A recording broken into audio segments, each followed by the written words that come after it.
Bonjour, dans cette vidéo, nous allons voir le choix et le dimensionnement des radiateurs. Nous avons donc différents types de radiateurs, qu'ils soient verticaux ou horizontaux, simples ou doubles, des radiateurs d'angle ou même cintrés, des radiateurs coudés ou même rythmés, comme ceux que nous pouvons avoir dans les salles de bain. On en conclut donc que les radiateurs peuvent être réalisés sur mesure, s'il y a besoin. De plus, le positionnement des radiateurs joue un rôle important dans la puissance émise et le niveau de confort. Nous allons donc passer au calcul avec le coefficient G, créé en 1974 suite au premier choc pétrolier. C'est le coefficient de déperdition volumique exprimé en watts par mètre cube degré Celsius. Ce coefficient est déterminé selon l'isolation du bâti.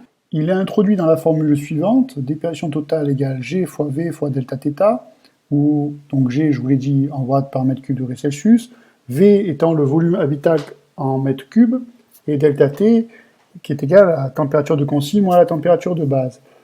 Alors, suivant la norme NFEN 12831, définie pour chaque département métropolitain, comme la température extérieure de base se corrige en fonction de plusieurs paramètres, l'altitude, la proximité de la mer, la situation insulaire, nous pouvons donc en déduire que, par exemple, pour la ville de Thonon-les-Bains, qui se situe à 431 mètres d'altitude, donc dans le département 74 en Savoie, et dans la zone violette, zone G, nous avons donc une température de base de 13 degrés.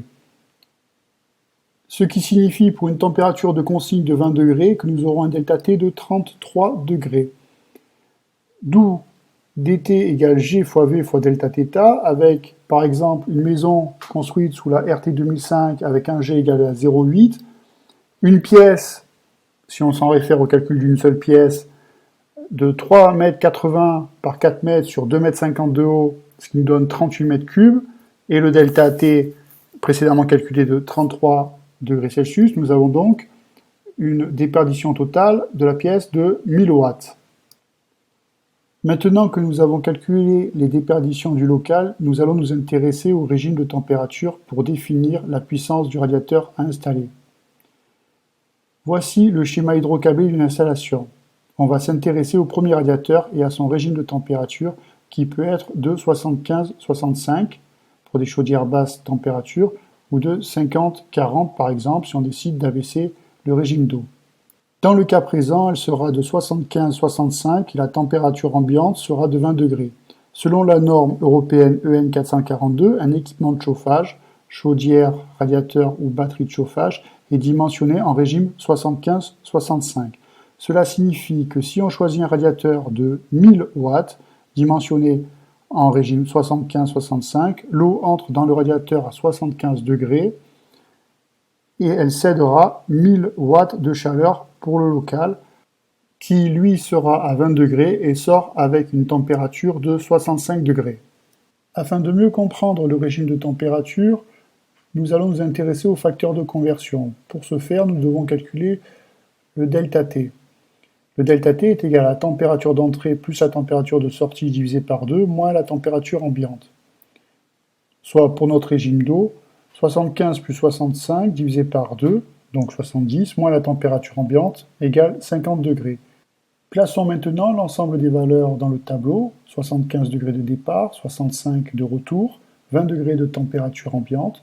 Nous avons donc un coefficient petit f égal à 1, ce qui nous donne la puissance à installer pour un delta T de 50, qui est égal à 1000 watts fois 1, donc 1000 watts. On se rend donc bien compte que la norme EN 442 a été dimensionnée pour un régime de température de 75-65. Maintenant, qu'adviendrait-il si on décidait de changer de régime de température?